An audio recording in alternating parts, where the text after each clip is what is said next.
Hi, welcome back to my channel. This video will be on how to love yourself.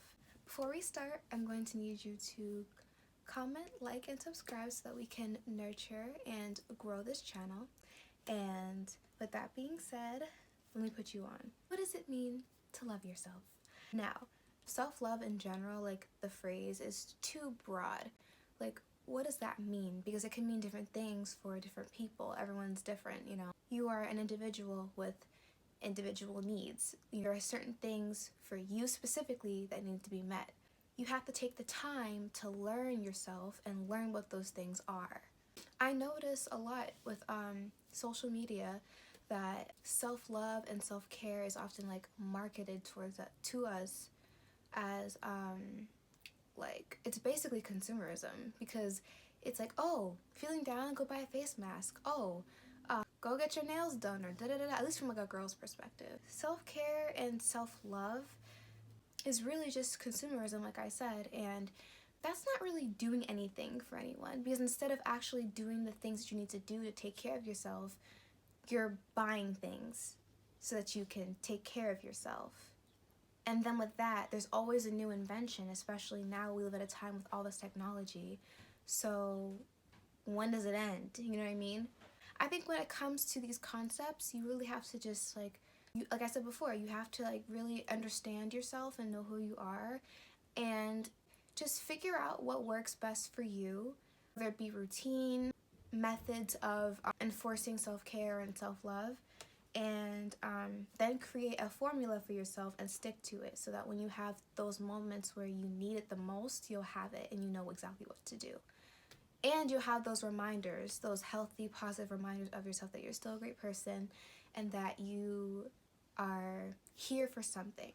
And it's just ridiculous to me, because there are literally things we can do for free to help us love ourselves and learn about who we are and help ourselves out emotionally, spiritually, physically, etc. So with that being said, let's talk about the first way you can learn to love yourself, which would be learning your birth chart. Learning your birth chart is very important. If you want to love yourself, you have to learn who you are first. It's just something you can't get around. You have to study who you are. In this world, it is so easy to get caught up. It's so easy to get caught up and lose yourself, because there's so much to look at. We're consuming so much on a daily basis with our phones, with the media, with everything. And to be honest, there's tons of distractions and influencing, and it's so easy to just kind of like follow the crowd. It's so easy to just like follow the crowd and do what everyone else is doing, even though it may not be working for you. Now, what is a birth chart? A birth chart, in my personal like description, would be a personal compass, basically. It actually is a wheel, it's a circle. The chart itself, once you learn to understand it, can tell you a lot about yourself. It can tell you like how you process your feelings, how you love, how you express yourself, how you act when you're angry, things like that. The goal with your birth chart is to learn it and align with it, because when you do that, you're making things a lot easier for yourself. Now, things aren't going to be perfect all the time, but you're going to kind of allow yourself to fall into place, which is definitely needed. Especially in times where you are feeling lost or you don't really know what to do, you can refer back to it, and it'll give you an idea. It'll remind you, okay, I'm supposed to be doing this. Or if you want to know how to make money, you can look at your chart after studying it and how you're supposed to do it, and through what means. Now, it does look a little complicated. It does look hard in the beginning, but don't be too intimidated. You'll figure it out. You just have to keep studying, keep looking it over, take notes, read it through, do what you have to do to really study it. Take your time. You'll get it. Trust me. I literally taught myself how to read my own birth chart, and I thought it'd be the hardest thing to do in the world because it looked like math. But then after studying it and looking it up and looking at the planets and studying it and taking my time with it, I realized, oh wait, I understand this. I get it. And you will too. It just takes time, and it just takes you putting in the work of just like researching. I also want to note too, like, I know on like TikTok and other like social media platforms, people talk about their big threes the most. And you're more than your big threes. There's way more to that. You are literally your whole entire chart. That's just like a snapshot of who you are. You want to look at the totality of everything. Okay, so in order for you to get started, you need to know, obviously, like your birth date and then your time of birth. Now, if you don't know your time of birth, that's okay. You can still get this information. It may not be as precise, but we're going to have the general information that you need. I would just put in for the time like 12 a.m. and then do it like that until you can find your birth time. The websites that I would check out would be Cafe Astrology, AstroSeek, and AstroCharts. Now with the first two, AstroSeek and Cafe Astrology, they basically break down like the basics for you. So like it'll break down like Sun in Scorpio and then like Sun in the 11th house, and it'll break it down for you, which is nice when you're first starting out because you probably don't understand it just yet. Now, aspects and stuff like that, you're probably gonna have to like learn on your own, which is fine. And even with those descriptions listed for you on those websites, I would go and do more research and I would write everything down. I personally like AstroCharts just because of how it's organized. It's appealing to me. Now, I also want to add, unless you trust that person, I would not go around telling everybody you know or just random people. I would not going around telling everyone your birth chart, like the specifics of it. I wouldn't go through the whole thing and tell people that, just because it's personal information. It's personal to you. Not everybody needs to know everything about you. You know what I mean? Certain things should just be private because they're sacred to you. The second thing that I want to mention would be name meanings. What does your name mean, and do you know? Names have meanings and they carry energy with them. The name you have, you really honestly act it out because the name carries a certain energy, it carries a certain personality, it carries gifts, it can carry even like who you will become in the future. Knowing what your name means is empowering, because on those days where you are like doubting yourself or you don't feel good about yourself, it's like a reminder. You know what I mean? So like it's a reminder of who you are. It can motivate you to get back on track. So sometimes we need that reminder. Sometimes we need to remind it, hey, excuse me, did you forget? Oh, thought so. You know, we need that reminder sometimes. Okay, now I know not everybody will have the easiest time deciphering what their name means. So my advice would be to study etymology. You could just study like the words or phrases in your name and put that together. That's one way you could go about it.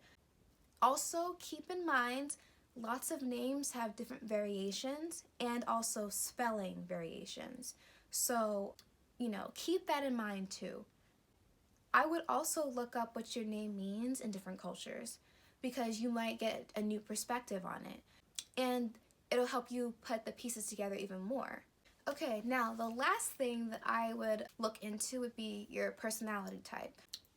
I realized, and I was learning, there's really more to just being an introvert or being an extrovert or even an ambivert. Like, there's a lot more to that. And you don't have to take the Myers-Briggs test. There's another test that I'll actually link below, but you can take that one. I think it's free.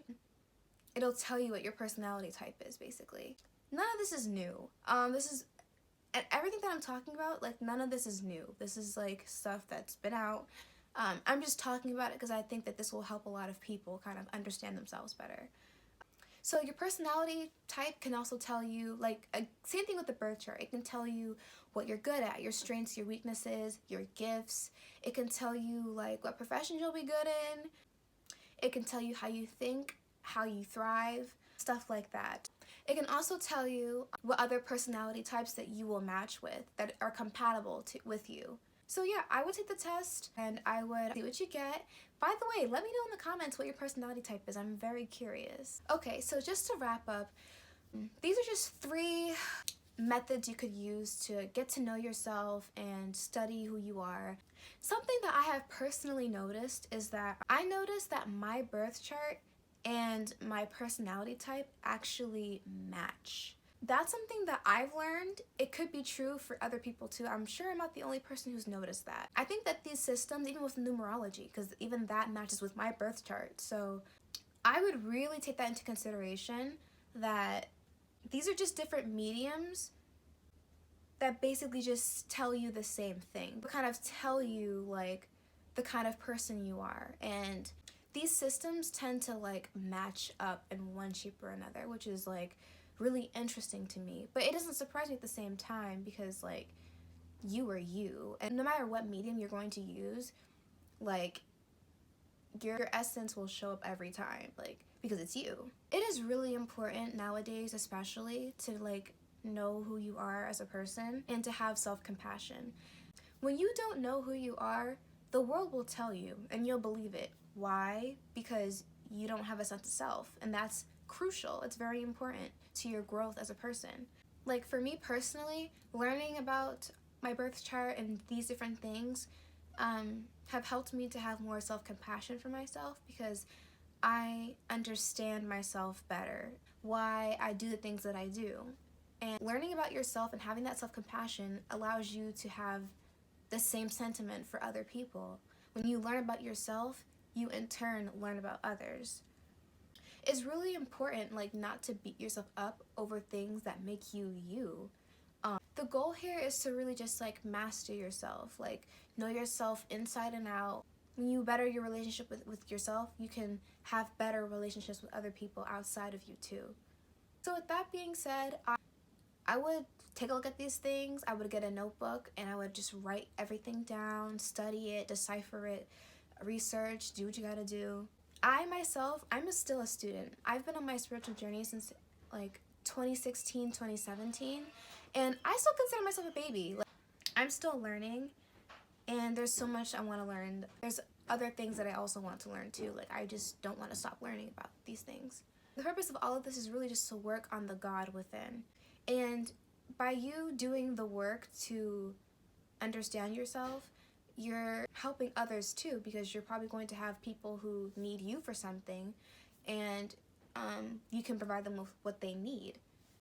Like, don't neglect yourself, because you never know who you could be cultivating. You never know who you could be bringing up. Like, you know, there's a lot of people who need guidance and who need assistance in this world, and we all need to help each other out. It's not just about you on this path. Like, so even though you're studying yourself, it's not just about you. It's about how can you help yourself first and then others. So with that being said, thank you so much for watching. Thank you for taking the time to listen, and I'll see you in the next one. Bye.